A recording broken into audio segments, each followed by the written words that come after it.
Ustadz Bahlul. Seorang ustadz bisa membilang pemimpinnya. Ini wajah-wajah ini belum tentu semua hadir, Pak. Ibu, sebentar ibu. Udah. Saya salah satu korlap yang urus barang ini juga. Ibu jangan tolak, ini korlap lapangan. Ibu tidak punya kontribusi dalam demo-demo begini, saya pimpin pertama. Udah, Jadi begini, maksud saya begini. Saya begini ya. Saya cut Bung Frits. Tidak diperkenankan untuk menyampaikan tanggapannya. Oke.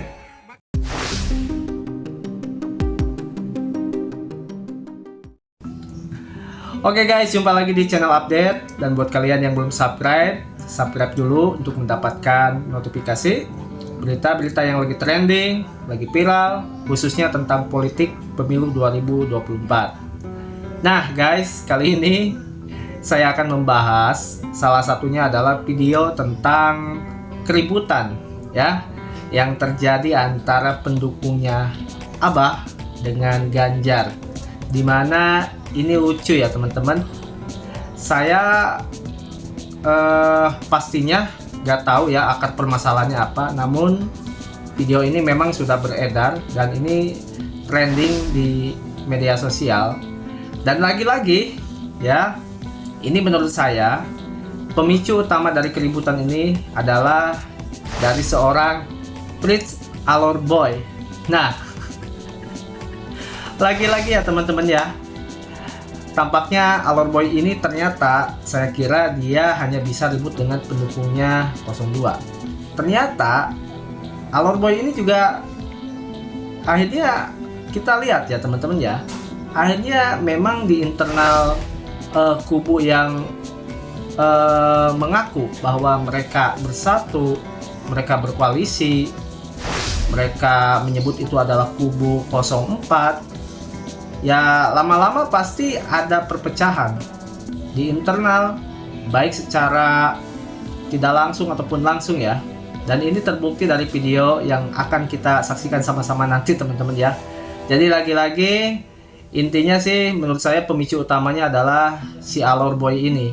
Yang kita tahu Alor Boy ini emang kalau ngomong ya kadang-kadang ngeselin. Ini wajah-wajah ini belum tentu semua hadir, Pak. Ini ibu orang-orang tertentu saja. 700 timnas Amin pilih di mana? Pertanyaan langsung. Sebentar Pak, ini saya harus. Yang kedua, 1000 relawan timnas Amin pilih di mana? Kami ini pimpin demo, saya diancam pembunuhan, diancam penculikan berkali-kali. Di semua tidur di rumah. Bagaimana kita mau menang kalau yang datang? Sebentar, Bung Pak. Frits, sebentar. Jangan Pak. Yang datang cuma 3. Ibu, sebentar ibu. Udah. Saya salah satu korlap yang urus barang ini juga. Ibu jangan tolak, ini korlap lapangan.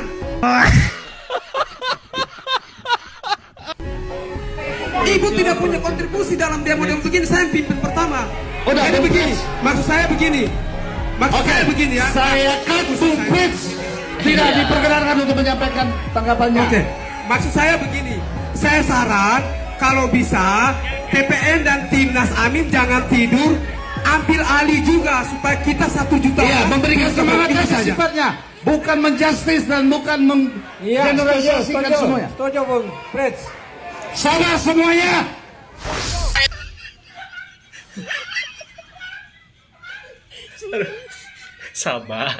Sabar. Itu kan masih satu kelompok. Itu kan masih satu kelompok orang pintar, orang cerdas. Udah, just. Masa sesama anak abah nggak akur? Sabar. Oh jadi gini ya, di belakang layar mereka ternyata nggak akur. Sebenarnya kalian ngeributin apa?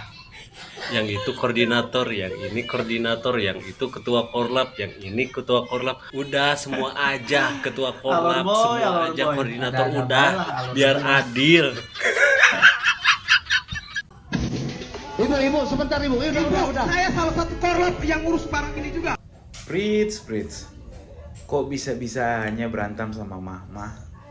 Katanya orang intelektual, berpendidikan, tamatan dari UGM, staf ahli DPR. Kok kualitasnya gitu? Yang bener aja dong. Jangan mempermalukan orang-orang di daerahmu di Alor sana. Mungkin dengan tindakanmu ini tidak hanya orang Alor yang malu, Tapi kami orang Indonesia Timur, mulai dari NTT, Kupang, bahkan Papua pun kena. Orang berpikir kami orang dari Timur itu sama semua. Jadi tolonglah, kalau menunjukkan mau membawa nama baik di Indonesia Timur, yang baik. Lagian kalian berjuang untuk Pak Anies, kan jelas-jelas Pak Anies kalah. Ngapain sih kalian menggunakan akal dong? Heran saya. Das ya. Ya guys, ini ada video lucu ya. Lagi-lagi pendukung militannya Abah. Nah, jadi ceritanya dia itu membalas komentar seorang netizen lewat PT tentang ini sih komentarnya budak Yaman ya. Lalu dia merespon, katanya budak Yaman itu gak pernah korupsi. Lalu akhirnya dibalas dan direspon oleh seorang netizen lewat tweets. Kita lihat sama-sama videonya teman-teman ya. Budak Yaman. Budak Yaman itu nggak pernah korupsi loh. Apaan sih?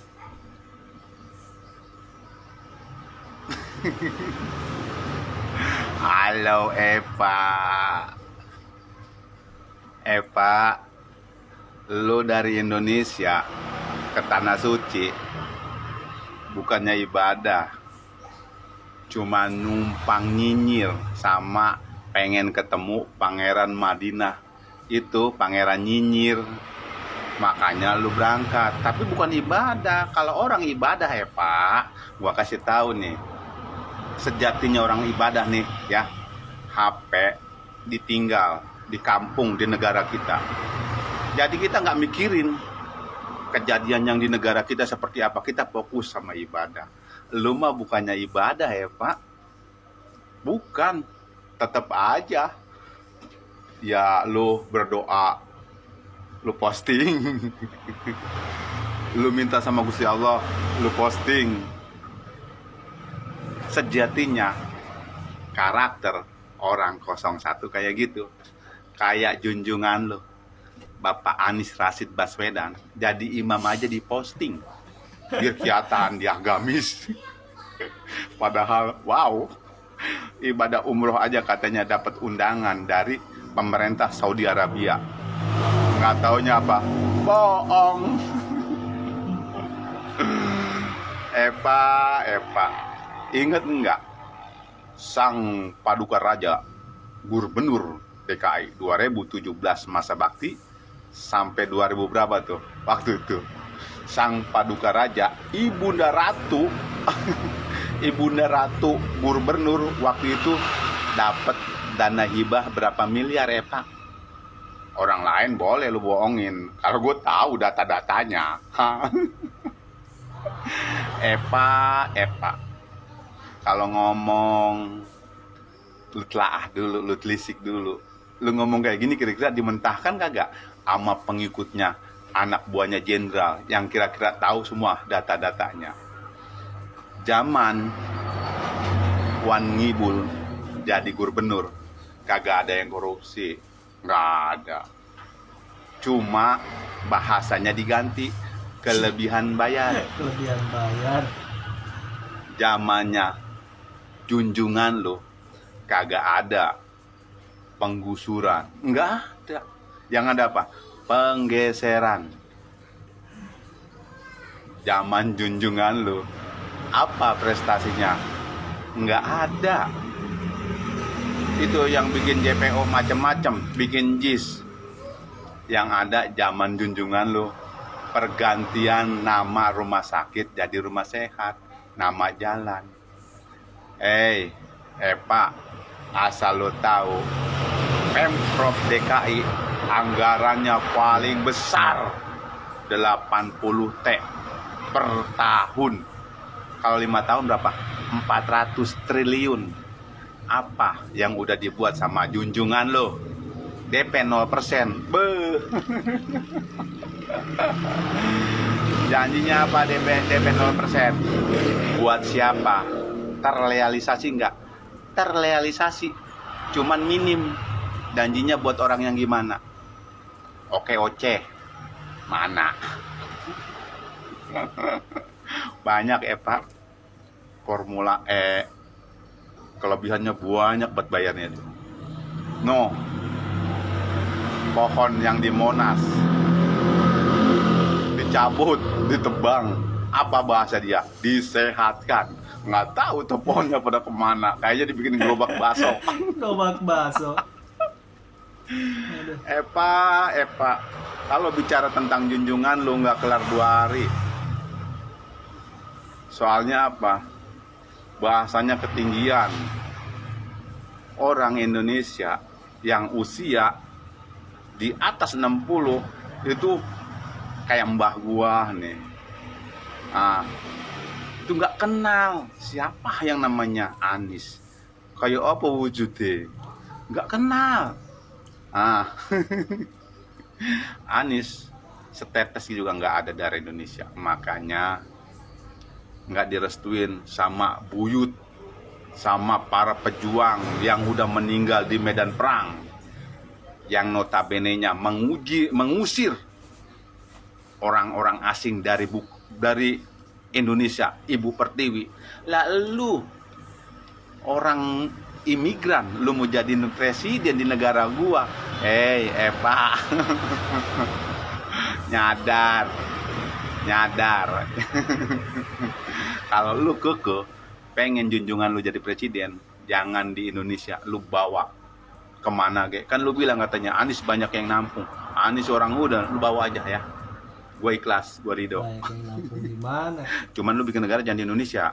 Di mana kek, terserah lu. Di Antartika kek, di Gunung Everest kek, atau di tengah laut, terserah lu itu mah, ya.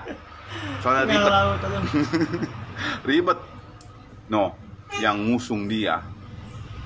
Nah, Nasdem, PKS, Sengkuni itu si Amin Ruiz. PKB, mereka udah menyadari bahwa Pilpres di tahun 2024 dimenangkan oleh Pak Prabowo. Makanya Pak Surya Paloh udah kagak mau ngurusin yang namanya Anies Rashid Baswedan ikan buntel. Capek. Orang kekeh menang dua provinsi pengen dilantik. Angka 24%, mau ngalahin yang 58% pengen pemilihan ulang. Lu yang nanggung biayanya. Aduh, ribet bener. Nah guys, terkadang saya heran ya dengan kelompok orang-orang seperti ini yang kadang-kadang kalau kita dengarkan kalimat-kalimatnya itu gak mencerminkan, gak sesuai dengan pakaian malahan apa yang dia pakai. Jadi tentu ini memancing emosi publik, emosi netizen, dan salah satunya ada akun miliknya Ibu Hana yang mengomentari ya video orasi yang dilakukan oleh kelompok tersebut. Kita dengarkan sama-sama teman-teman ya. Penguasa yang berwatak iblis, perempuan yang berwatak setan. Ustadz Bahlul, seorang ustadz bisa membilang pemimpin yang berwatak iblis, pemimpin yang berwatak setan. Kau iblisnya, kau setannya. Seorang ustadz, Nabi aja, Nabi Musa tuh, Fir'aun tuh ngaku Tuhan itu. Fir'aun ngaku Tuhan. Allah masih utus Nabi Musa sama Nabi Harun alaihissalam untuk berkata lemah lembut. Mana tahu biar lembut hatinya. Ini kau, ustadz apa coba? Hormat sama pemimpin tak ada. Membilang pemimpin sendiri iblis, setan. Padahal sebenarnya kau yang setan, kau yang iblisnya. Ajaran Islam dari mana kalian pakai? Seolah-olah kalian ini alim kali. Belajar agama Islam yang baik lah. Pemimpin itu wajib dihormati, wajib ditaati. Kalian kan ulama. Kalau seandainya ada kesalahan Pak Jokowi, kalian datang pribadi berbicara lemah lembut sama dia. Sedang Fir'aun yang ngaku Tuhan, Allah utus Nabi. Bukan kayak Bahlul kayak kau gitu diutus. Nabi diutus untuk bercakap lemah lembut. Pak Jokowi sama-sama muslim. Belum tentu Pak Jokowi itu lebih alim daripada kau lagi. Belum tentu kau lebih alim daripada Pak Jokowi. Ya, Pak Jokowi yang kau bilang iblis, yang kau bilang setan itu, presiden di Republik Indonesia ini, pemimpin seluruh rakyat Indonesia ini yang wajib kau taati, wajib kau patuhi.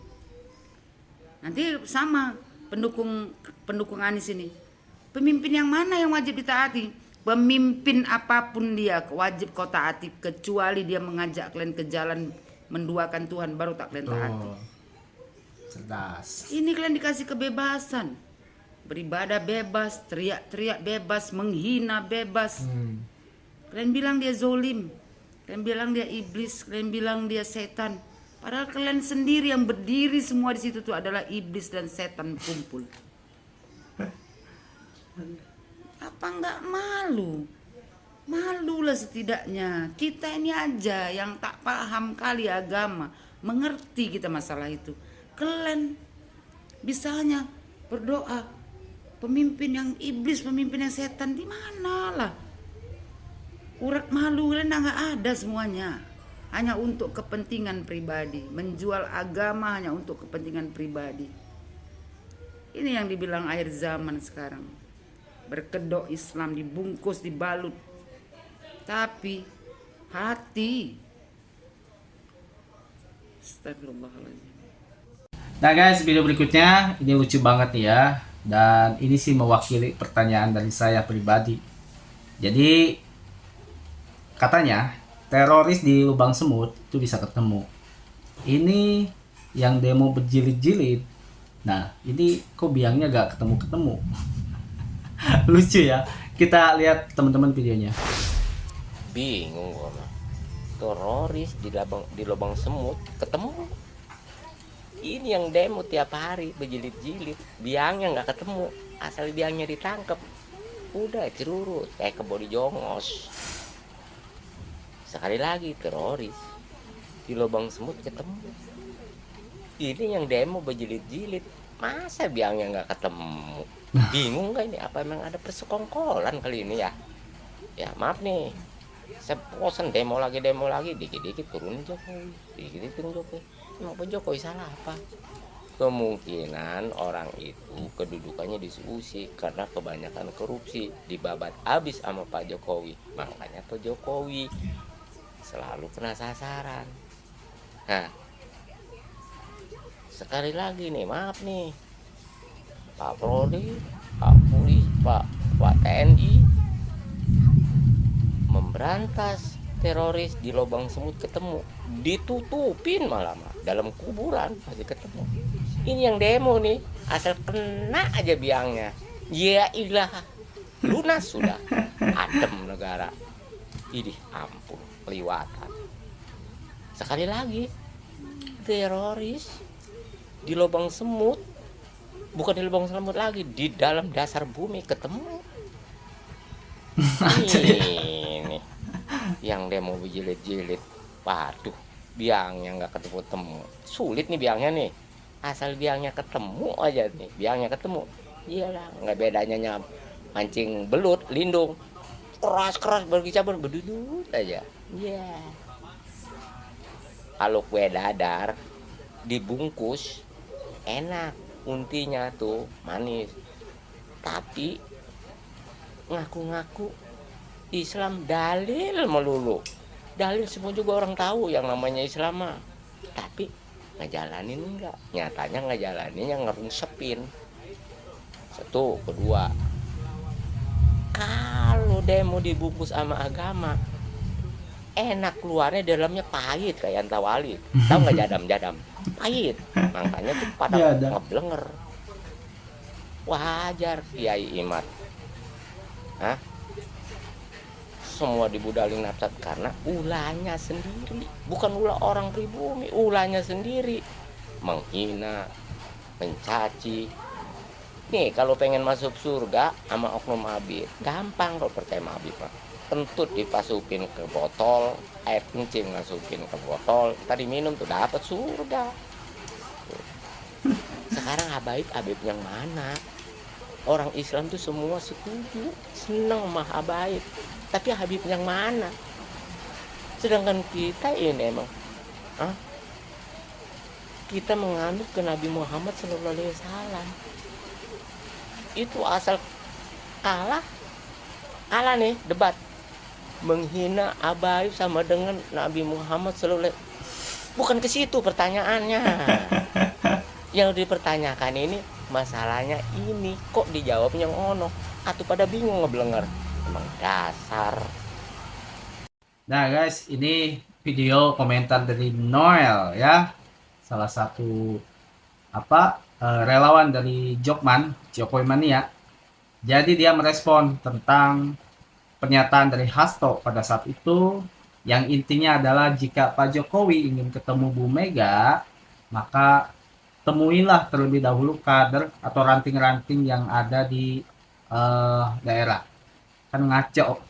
Ini direspon sama Noel. Kita tahu sendiri Noel ini kalau udah komentar bahasanya, kita dengarkan sama-sama teman-teman ya. So, apa yang terjadi? Jadi jangan-jangan memang belum ada kepastian bahwa akan melakukan pertemuan. Jadi jangan-jangan Jokowi memang nggak mau gitu. Ya, karena berapa minggu yang lalu saya coba diskusi dengan Presiden dan dipanggil oleh Presiden.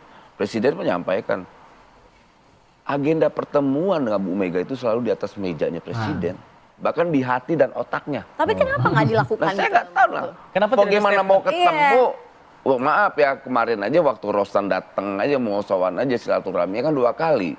Masuk ada semacam ya ada nggak tahu lah penolakan atau apa, ada agenda khusus mungkin dalam halal bihalal di tempat Bu Mega open house-nya. Kemudian baru sore jam berapa baru datang. Kan kita khawatir kalau nanti Presiden datang suruh ngadepin anak ranting kan repot. Menurut Bung Noel ini Gitu. jadi jangan-jangan karena PDIP sudah menggembok istilah dari Mas Adi sehingga Presiden ya udah deh nggak usah kesana gitu, nggak usah ada silaturahmi, atau bagaimana? Ya saya nggak mau terlalu jauh lah, tapi prinsipnya Pak Jokowi jangankan suruh nemuin ranting-ranting, kalau ada monyet di rumahnya Hasto jadi monyet di rumahnya Hasto jadi temu. Mana Pak Jokowi itu nggak ribet. Pak Jokowi itu udah kayak dihina-hina, di apa udah biasa. Pak Jokowi udah sampaikan saya dihina, difitnah, di apa sudah biasa. Sampaikan ke Hasto, kalau Hasto punya monyet di rumahnya, Presiden temuin tuh monyetnya. Tapi kata Mas Adi, buat apa ketemu? Udah nggak ada pengaruhnya lagi. Ini ya justru ini kita sebagai kader bangsa, anak bangsa, ayo dong pertontonkan. Kita bicara tentang budaya bangsa ini yang suka guyup, silaturahmi dan sebagainya. Ini masih penting. Jangan mencontohkan atau mewariskan kebencian, kalah dendam, akhirnya kapan bangsa ini dewasa? Nah itu kan gini, maaf. Kita menuntut hakim MK itu harus menjadi hakim yang negarawan. Nah, politisinya, pemimpinnya tidak berperilaku seperti itu. Mau bagaimana? Mau nuntut seseorang baik tapi perilaku dirinya tidak baik. Noel, emang satir gitu. Ya guys, dari video keributan antara pendukung Ganjar dengan Anies ini, saya pun menyimpulkan memang dari awal kelompok yang mengatasnamakan kubu 04 ini, menurut saya ini konsepnya gak masuk di akal ya. Bagaimana mungkin 01 dan 03 ini bergabung bersatu demi mendiskualifikasi 02, dan mereka berharap pemilu diulang, yang akhirnya saya juga yakin kalau misalkan MK mengabulkan tuntutan mereka, tentu akhirnya mereka juga ujung-ujungnya saling sikut. Atau misalkan hal yang paling menyedihkan, seandainya 02 didiskualifikasi lalu MK langsung mengatakan siapa pemenangnya, udah jelas-jelas secara suara Anies yang nomor 2 akan menjadi pemenang. Dan kita gak kebayang respon dari 03 kayak gimana. Udah mereka ikut berdarah-darah ya, demo di depan gedung MK, teriak-teriak, ternyata yang menang misalkan Anies.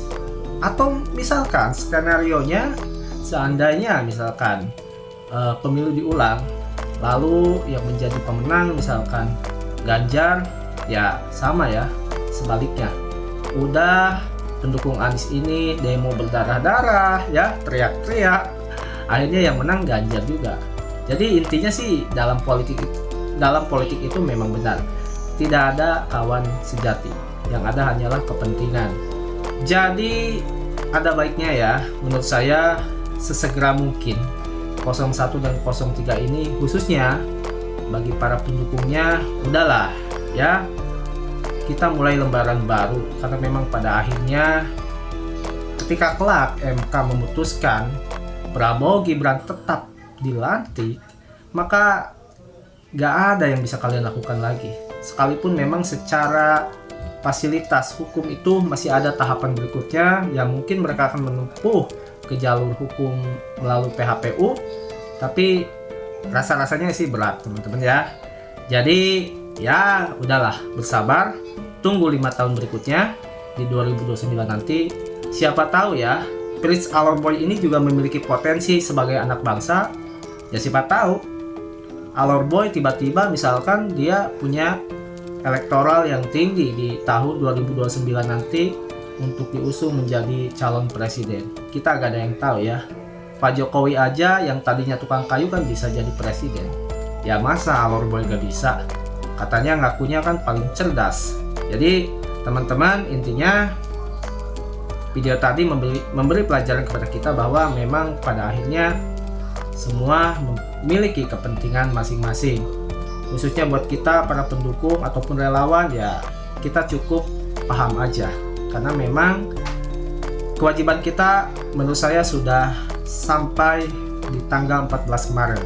Selebihnya biarlah para elit, biarlah ujung-ujungnya ya Tuhan yang akan menentukan bagaimana jalan ke depannya untuk negara ini. Tapi yang pasti kita tetap berdoa semoga siapapun pemimpin atau presiden berikutnya, tentunya kita berharap adalah pemimpin yang terbaik yang bisa membuat Indonesia ini bangkit lebih maju lagi, dan yang paling penting adalah bisa mensejahterakan rakyat Indonesia.